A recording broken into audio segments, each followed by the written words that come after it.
Drug traffic is a problem in many communities in southeastern Minnesota. This is the Canadian Pacific Railway, which stretches from Chicago, Illinois to Seattle, Washington. It transports cargo, passengers, and illegal drugs. If there's demand here for illegal drugs, the suppliers will come, and they do come from Milwaukee and Rockford, Illinois, and Gary, Indiana, and Chicago. They come on Amtrak and Greyhound and on Interstate 90 and poison us. Drug use is an uncontrollable problem. We have a lot of users. We have a lot of people that want or desire that drug here in town. With the heavy demand for drugs in the community, the Winona Police Department is putting in countless hours to prevent some of the drug flow from taking place.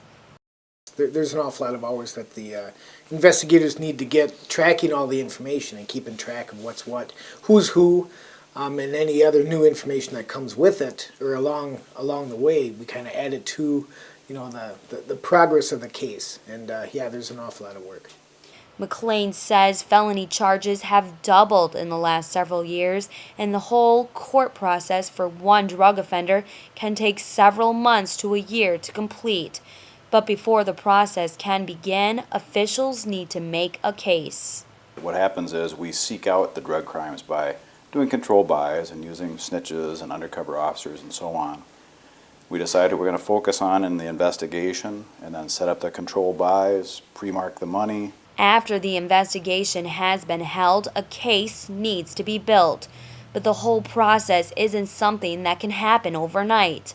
First, police need to provide enough evidence that can clearly show drug trafficking is taking place.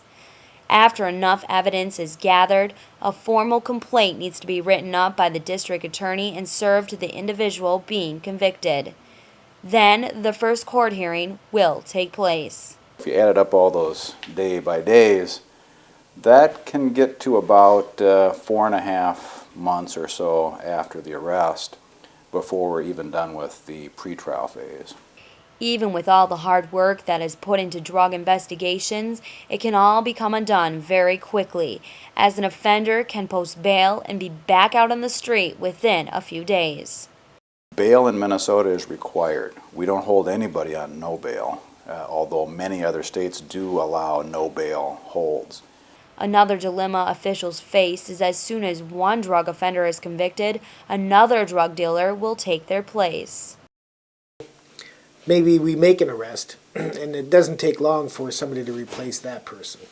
Very difficult to wipe it all out, as much as we'd like to, but, every time we turn the corner, there's somebody new popping up, so. Even with the obstacles the Winona County District Attorney and Police Department face, they are still trying to keep the community safe. However, all this work can't be done on their own, and this is why community organizations play an important role in drug cases.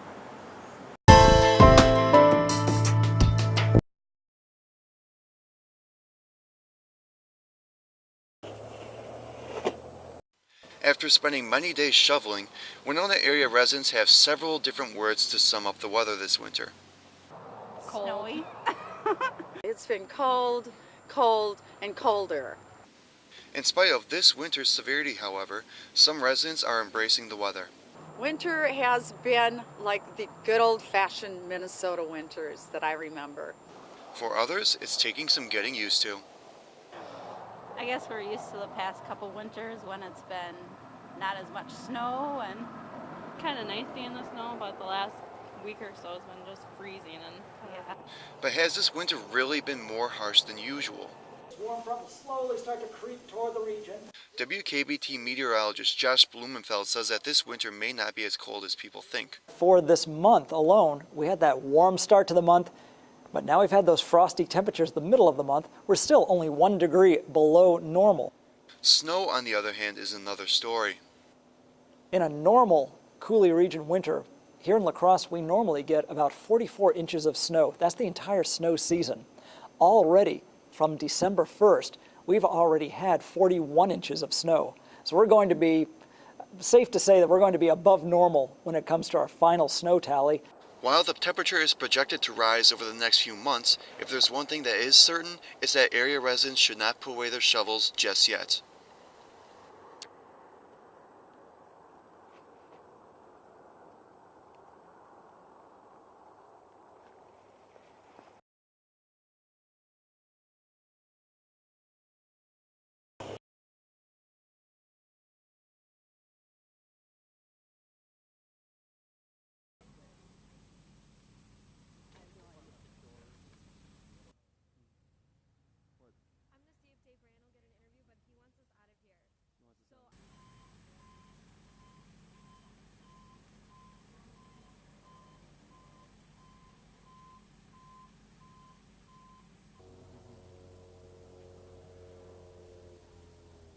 We had 55 people and 12 to 15 boats. We did, it was hard because of the heavy, or not the rain, but because of the winds and stuff last night. It was really hard to work the boats, and but the darkness didn't help either.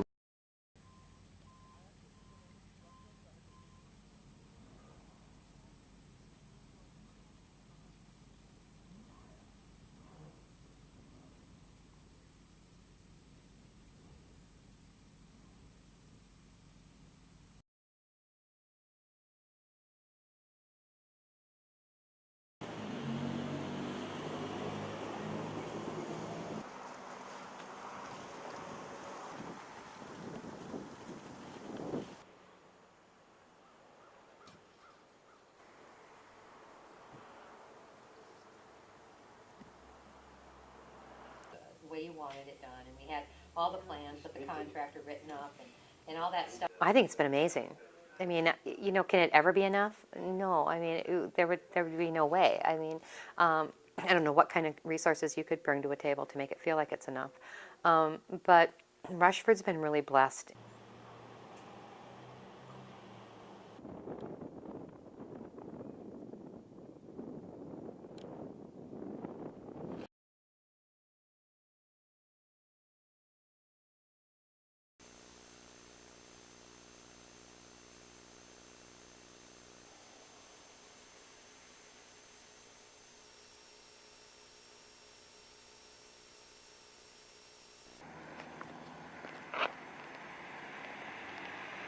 If we do get a lot of rain in April, we might see some flooding, but it shouldn't be anything overwhelming unless, of course, we do get a ton of rain like happened in August.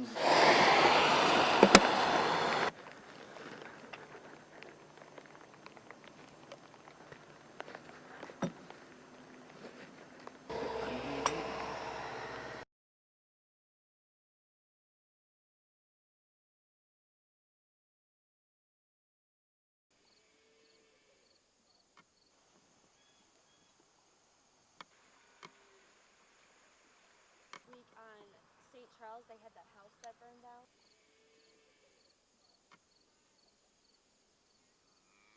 Oh, dollar amount, I couldn't tell you. It's a lot of labor intensive things that probably won't get done till next year at this time. You have a lot of like animals on this farm, a lot of cattle.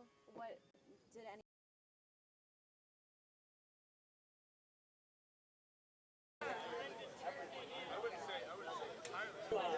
That was a public humiliation.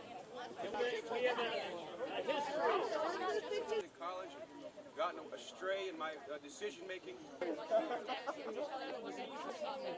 When I got onto campus and came out and saw that we have protesters in their middle age acting probably their shoe size, if not younger, calling people sluts, threatening them and telling them they're going to hell, condemning them, it's just really sad.